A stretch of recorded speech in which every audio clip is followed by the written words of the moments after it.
Hey everybody, I'm Jeanette, a self-professed true crime nerd, and welcome to the Law and Murder Podcast, where we're going to be talking about true crime and exonerations. You ready? Let's get started.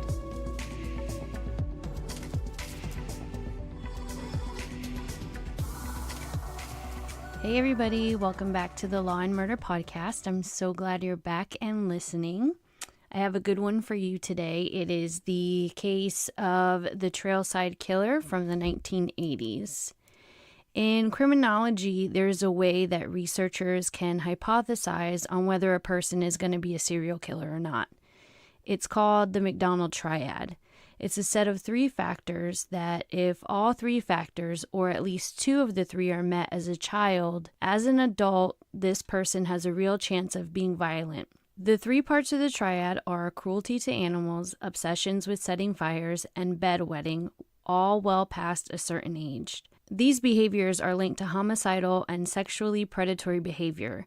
In addition to the triad, these three behaviors are also linked to child abuse, brutality, and/or neglect. Psychopathy is a personality disorder that is also linked to showing signs as children to be prevalent in adulthood. The symptoms include having a manipulative or self-serving behavior with repeated delinquency and crime. Psychopaths show one of the many signs that include pathological lying, grandiose sense of self, lack of remorse, shallow emotional response, and a need for stimulation. I mention all these facts because these facts are very, very, very prominent in the Trailside Killer of California. He definitely hit all of these marks. He was in prison for lesser charges as a child, but as he got out of prison the second time, he escalated to killing very quickly. David Carpenter was an abused kid by both his father and mother, which resulted in a terrible stutter, and he started hurting animals and did wet his bed way past the normal age. David's career of violence started when he was 17 years old. He stalked his cousins, and when the opportunity struck, he molested both of them. He was caught, and his family pressed charges, and he later served a year in jail for doing that to his family members. Once he got out of jail, he got married, he had a few kids, and joined the Coast Guard. Things seemed to normalize for him, and once he got out of the Coast Guard, he got a job working in the printing presses in Northern California, when he started to get the itch to be violent to women again. Before even getting out of the Coast Guard, he had a thing for stalking, and eventually it wasn't enough, and once he got out of the service was when he picked up again. As I said, David got a job in the San Francisco area. He had made a friend that he was really interested in, and she seemed to like him back. Like the perfect first victim, they got along really well, and it would be the best and most obvious choice for him to pick her as his first victim because he knew her and there was a level of trust that was already there between them. He had recently had a baby, so this was his opportunity to get her to come with him in his vehicle. He had asked her if she wanted to go and see the baby with him at his house. So of course, she said yes. She hopped into the car with him and they started driving around the Presidio Army base in San Francisco. As they were driving around the base, they had passed a military police vehicle, and because there isn't really a lot of traffic on the base, it got the attention of the Milpo officer. David had made a really big boo-boo when he had taken her as his victim because he, unfortunately for him, fortunately for her, turned down a road he wasn't supposed to. So this triggered the Milpo officer to follow them. David is so oblivious and only thinking about his next move that he doesn't even catch that the Milpo officer is following him. David pulls over to the side of the road and catches his friend by surprise and jumps over the seat into her lap and straddles her. He pulls out a knife and she is literally in shock. She has no idea what just happened. She was going to see his baby and now she's down this weird road with this guy and he's sitting on her lap with a knife. She, of course, panics and starts fighting back just as violently as he's trying to get her and kill her. As David's fighting her, he sees out the back window that the mill pole is getting ready to pull up behind him. So he starts freaking out and goes into his back seat and grabs a hammer. The knife isn't working because she's moving around too much, so he thinks that the hammer is going to work better. He starts to go at her with the hammer, and Millpole gets to the scene before he kills her. They get to the car, grab him, get him the heck out of there, get the victim to the hospital, and he goes to jail, is sentenced to 14 years in prison for assault, and serves 7. David had a thing for state parks, and California is totally known for them. I remember seeing people's cars pulled over on the side of the road on the weekends, and people would be hiking in abundance. And there was so many trails that if one was super full, you could definitely drive down the road and find another trailhead way easy. The best part for a killer or a stalker was that there were so many to choose from. All you had to do was go to one that wasn't so popular. David knew this too. He had just gotten out of jail for trying to kill someone that trusted him, so he changed his MO and decided that the first woman to pass him alone would be his next victim. He knew that being in a secluded place on a trailhead that was not frequented by many would be the prime place to carry out his delusions. In 1979, he went out on the hunt. The poor victim that would fall into the hands of David Carpenter after his arrest would be Edna Cain. I'm going to pause here for a second, and I'm all about people serving their time, but it's hard to stick to that thought process when you have someone like this who served their time but is such a violent career criminal that we just let them out without doing anything about it. And I know it sounds so hypocritical, like, hey, they did their time, they were punished, and I'm all for that, but like, God, this guy could have stopped and he didn't assault that lady. It was attempted murder. But I mean, I guess back in this, late 70s, things are not as they are now. I don't really know if that would have changed for David Carpenter.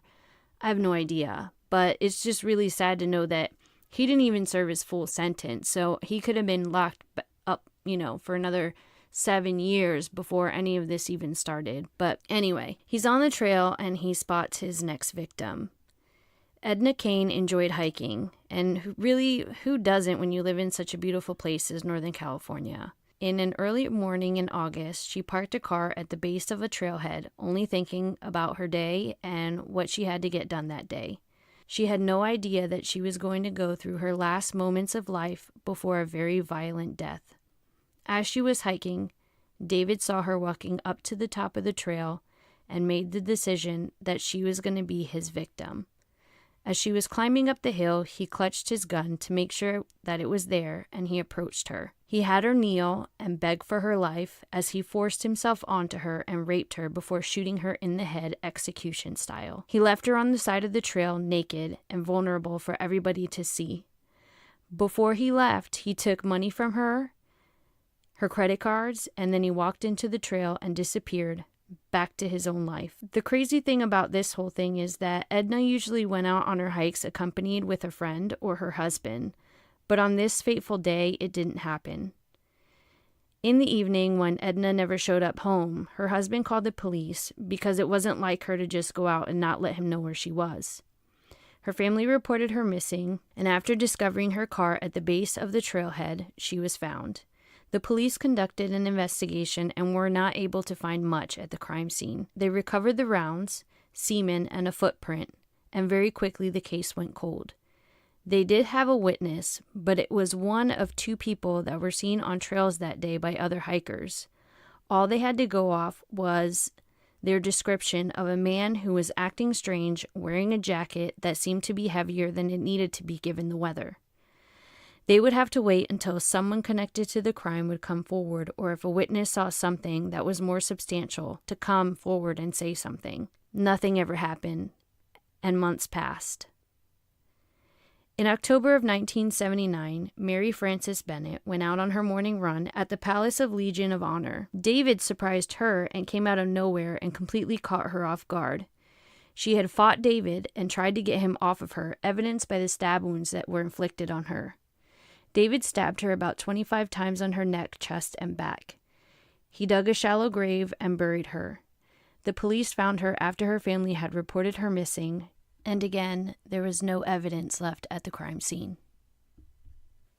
5 months later, in March of 1980, Barbara Schwartz decided that she was going to do a morning hike with her dog before she went to work at her local bakery. While she was hiking the trail, David once again was on the prowl. He was up at the top of the trail waiting for someone to come by. Barbara made her way up, and as she did, she was ambushed by David. They fought each other and struggled for a few minutes, but he pulled out his knife, stabbed her 12 times in the chest while she was on her knees begging for her life, and he disappeared into the woods. There was a witness to this murder, and that person ran to get the rangers and showed them where Barbara's body was. A knife was recovered at the scene, but due to the improper handling of the knife before the CSI got there, there would be no clues connecting David to the crime. There were also a pair of glasses that were left at the scene that were found to be prison-issued glasses, but that clue would mean nothing for some time. The crime would be investigated like the other two, and it went cold even with a witness there, and what seemed to be a good description of the killer. Now, this can be seen one of two ways, but what happened in this case was very, very terrible. The eyewitness to this case described a man that looked nothing like what David Carpenter looked like. And you have to understand, at this point, I'm talking about David Carpenter, but nobody knew who he was. And it has been proven that people's memories tend to get distorted when they see traumatic events. We use our entire existing body of knowledge to filter out what it is that we see, and we are all more familiar with what we know. And if we think that an event happened one way, we tend to honestly think that it happened that way.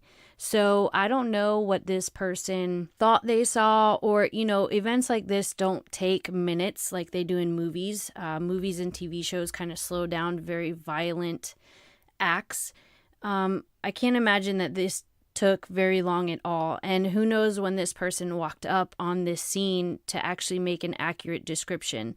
And while there was somebody that saw it, I think that the sketch that they made threw so many people off, and unfortunately in this case, it worked in the favor of the trailside killer.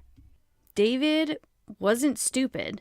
While the police were investigating, he decided that it'd be smarter if he returned back to work and lived his life as normal for a few months due to someone seeing him, and they gave the police that description of him. Even though it wasn't a good one, David didn't know that at the time, and he was probably only watching the news and reading the newspapers, so he kind of decided to lay low and take a break. But again, in October of 1980, the urge to kill found him again, and he went back to the trails that he frequented to search for his next victim.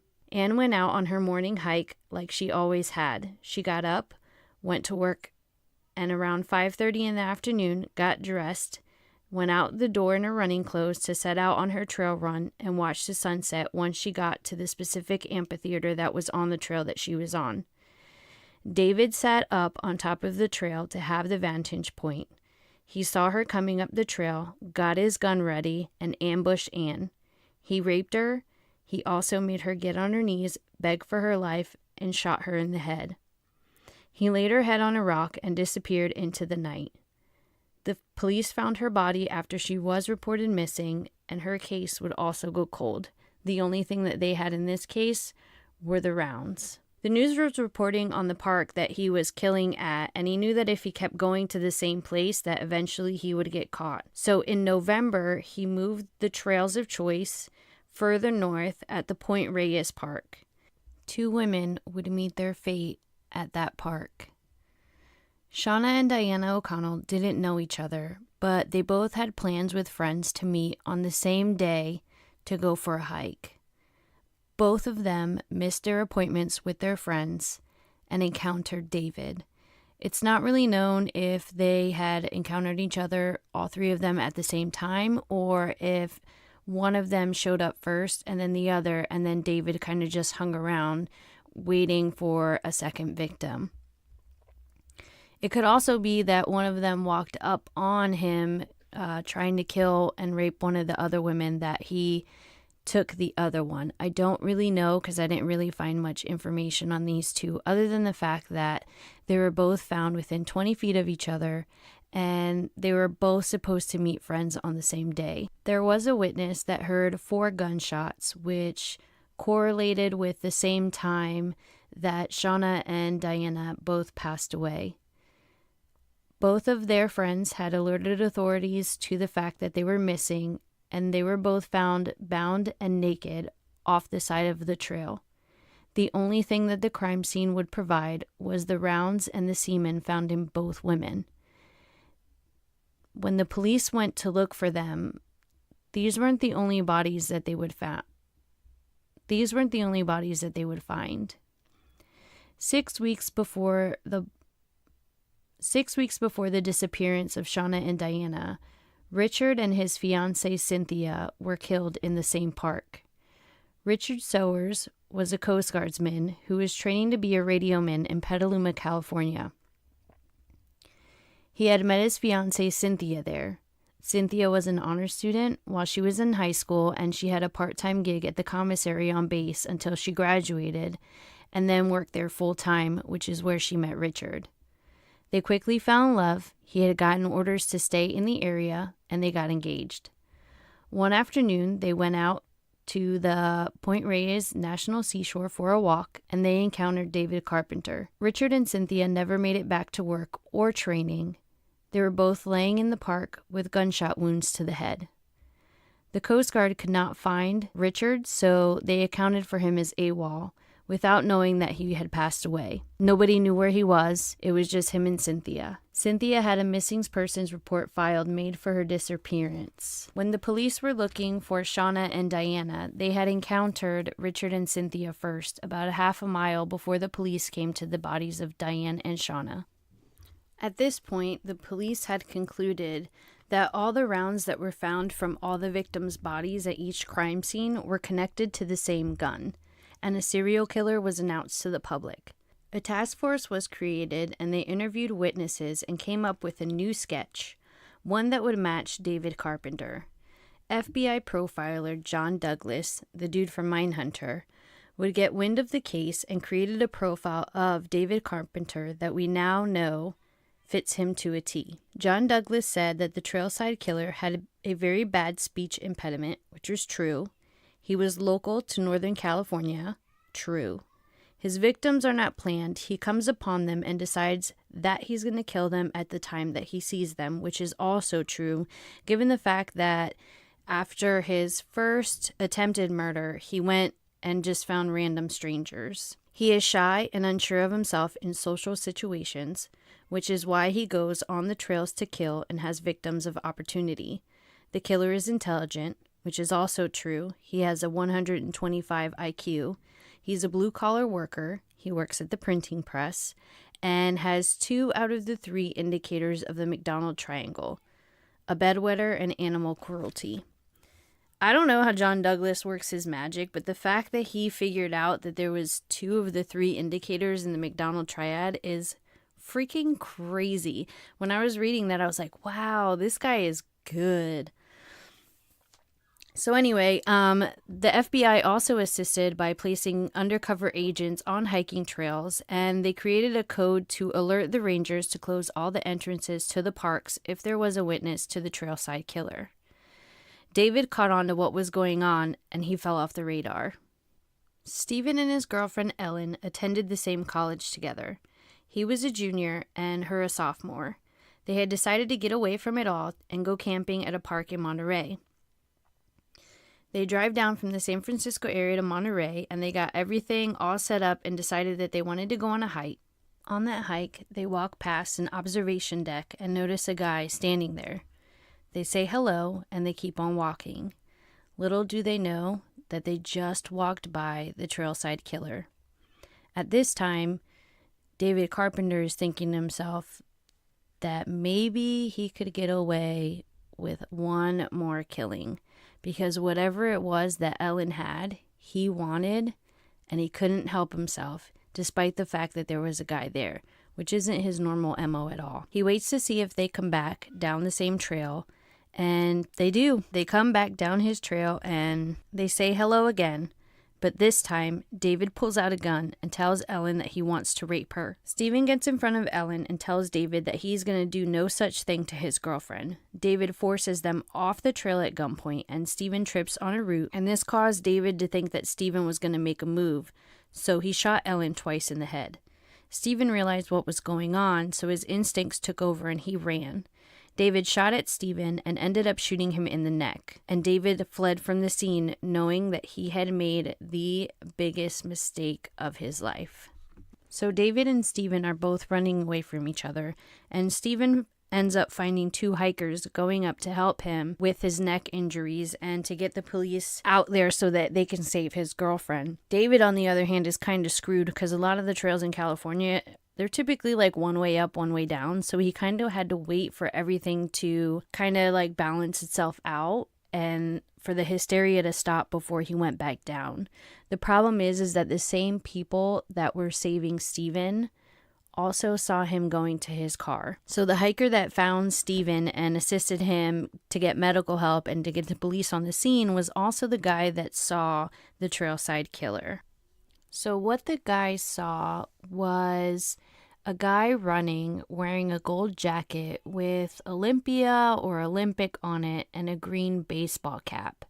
He also said that he saw the same guy get into a red Fiat. So we have a description of what he was wearing, a description of the vehicle that he could have been in, The police would know his face. They had more footprints. They knew what kind of car he drove, but there was still no connection to the trailside killer. He, of course, was watching the news, so that cued him in to change his appearance, and he grew a beard. The police interviewed Stephen at the hospital, and they got a really good description of David from Stephen, so they had a brand new composite to put on the news. And this is what triggers David to grow a beard and to kind of lay low for a little while. I'm going to post both of the composite pictures on my Instagram with a picture of what he really looks like, so you guys can get a clue as to how the first person's memory kind of botched up the case a little bit for the police, but I really don't think that it would have made like that terrible of a difference, just given off the fact that he ambushed all of his victims. So then again, it could totally be like Ann Rule, who did work with Ted Bundy, and he was literally working right next to her, and she wrote a book about it. So, I mean, who knows? But I do think that because they had it in the very beginning of the investigation and they didn't know they had a serial killer on the loose, it wasn't that big of a piece in the investigation at the time, just because it wasn't until later that they found all of the ballistic evidence to match it to one serial killer. And it wasn't that long before the murder of Ellen and the assault of Stephen that they had really realized that they had a serial killer on their hands. So now David is kind of, he's in a rock and a hard spot when it comes to his career, if you want to call it that, in victimizing women. He definitely went for strangers. He went for people that he knew. So he decided to go back to the very beginning of things and go back and find a victim with somebody that he worked with. He had his eye on one of his coworkers named Heather.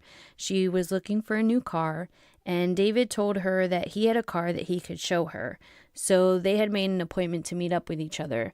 She kind of tried to cancel the appointment a couple times, and David had made it such a point to make it appear to be such a great deal that she was going to get on this car that she couldn't really resist, so she kept her appointment with David. The morning came of her appointment, and Heather had told her boyfriend that she was going to get with David Carpenter about the car. You have to understand, he was the trailside killer. Nobody knew him as David Carpenter. So she left David's phone number and address to where she was going with her boyfriend. And just a little hint, always tell people where you're going, what you're doing, and when you're going to come back. Because if you're not back, at least the people that you've quote unquote left behind will know where you're at. Heather unfortunately never came home, and her boyfriend went out looking for her. He called David, and David said that he hadn't seen her. He overslept and canceled his appointment with her, so he hadn't even met with her that day. Everything, like their canceled plans and all that, happened over the phone. Her boyfriend took him for his word, and he went to the police and told them about David Carpenter. And he had described the man that was on the composite sketch that Stephen had given to the police. The police had gotten a tip from one of Carpenter's ex-girlfriends. She would tell the police that he had gotten a jacket in Montana at a bar. It was a special made jacket and almost literally one of a kind. There were only about 20 made for this bar, and they weren't sold anymore. So when this jacket was described in perfect detail to what his ex-girlfriend had said, they kind of realized that they had the same guy. They did surveillance on David, and they were convinced that it was him, and they arrested him and put him in a lineup for Stephen. Stephen, the only survivor of the Trailside Killer, was on the other side of the mirror, and he would positively identify David Carpenter as the Trailside Killer. On March 15th, 1981, it was over. David Carpenter was arrested for the murder of 7 people. A week after Stephen identified David Carpenter and he was arrested, the body of Heather was found at a Redwood National Park. David had tried very hard to hide her, but it didn't work. She had also been shot with the same gun, and ballistics would show that she was also the victim of the Trailside Killer. On October 11th, 1983, almost 2 years after he was arrested, David went to trial. David wasn't charged with every murder, though, only the ones where the ballistics matched.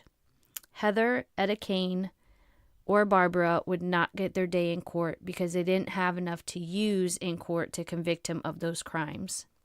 In 1984, a jury sentenced him to death. In 2009, he was convicted and sentenced for the murder of Mary Frances Bennett due to the DNA found on her body. Thankfully, they kept the rape kit and they were able to run the DNA against him. David Carpenter is still alive and on death row in San Quentin. He is the oldest person at the prison. And by the way, just so you know, David Carpenter never pleaded guilty to the murders of any of these people. He maintains his innocence to this day. He went to appeal a couple times, but he lost all of those appeals as well. As you know, he's still on death row. Let me tell you, this case, it made me think that I really need to start taking care of myself when I go out there and run and do all these things, kind of like on these trails and things by myself. I'm an avid long distance runner.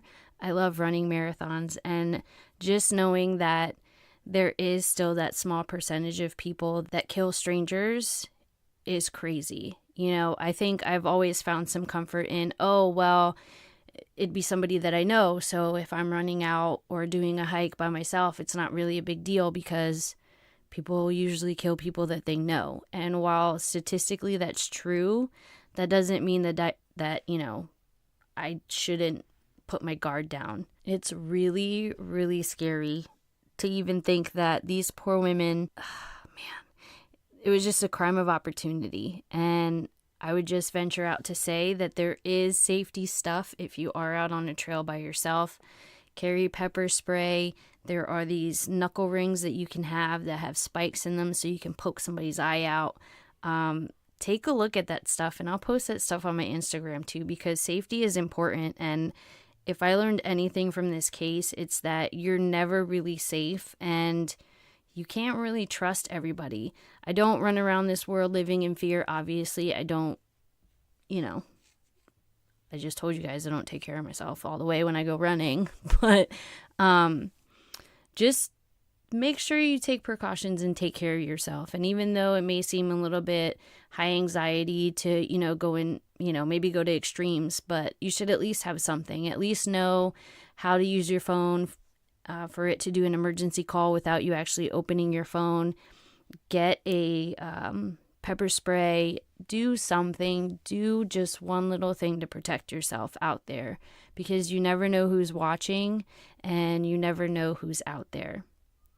So I'm not going to do an episode next week. I have a promotion test that I should be studying for, but I researched all week for this one, and I recorded today. So maybe I'll pop in with a little chat. I won't be doing maybe a long, extensive research on a crime. Maybe we'll go over some, or maybe just one or two unsolved murders, or just something really quick, just to kind of stay on the weekly schedule. All right, I hope you have a great week or 2 weeks, depending on what happens. But hey, I'm giving you a heads up. All right, guys, take care. Hey, I really appreciate you taking the time to listen to the show. And if you love the show, please leave a review on iTunes, and it would be even better if you shared it with your friends and got the word out. Until next time, bye.